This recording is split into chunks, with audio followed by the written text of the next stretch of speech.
My name is Ahmed Gassama, and today I am going to sum up the document number 6 about the Yippies manifesto. So the Yippies, or the Youth International Party, was established in 1968 by Rubin and Hoffman. This movement was very different to the student movement, and it was also very different to the anti-war movement of Vietnam. So they used also very different tactics, such as confrontations, and they also used boycott theater in order for them to attract the medias and attract the cameras so they can shock the mainstream America. Since they were the enemies of materialism, they were the enemies of conservatism, they were the enemies of traditionalism, and they were also the enemies of blind patriotism. So the Yippies also had very different tactics, such as protests, demonstrations, sit-ins, lie-ins, fill-ins, and even piss-ins. So all of these tactics had only one main goal, which is fucking up the system. This document, which is a very short one, is about a statement given by a Yippie activist or a Yippie leader to his comrades, such as liberated women, poets, Tao worshippers, rebels, rockers, and even bank robbers. He invites them to boycott the American election and to protest against the government through their own means, and that's by opening bars, playing music, and just dancing. He also wants them to vote for themselves and vote for the most relevant thing, which is the Yippies revolution.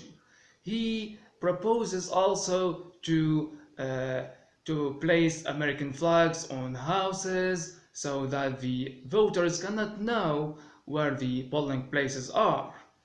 The Yippie movement considered the American election as death. However, the Yippie movement represents life, therefore they cannot participate in the voting process.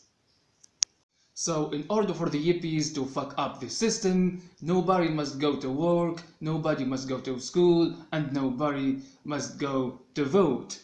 Everyone must become a live actor on the street, doing their own things, such as distributing ice cream, distributing chicken, brushing their teeth, taking off their clothes, and even putting wall poster all over the city. They also work on freeing Black Panthers from the police and holding motorcycles races. The Youth International Party was a counterculture anti-war free speech movement. It was led by Abbie Hoffman and Jerry Rubin. They staged several highly theatrical political protests, all of which came to a head at the 1968 Democratic National Convention in Chicago. The protesters and the police clashed heavily.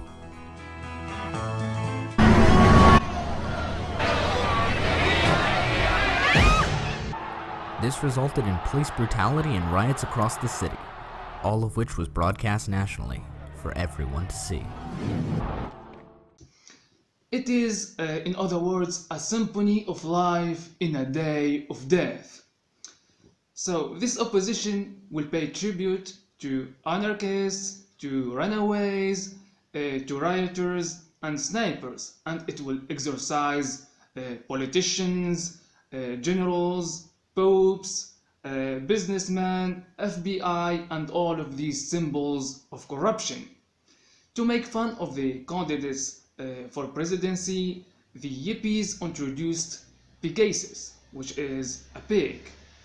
And the Yippies considered this pig as the most important and the most honest candidate for the United States. It is a way to humiliate and belittle the American politician of the White House, and it was also a way to resist oppression.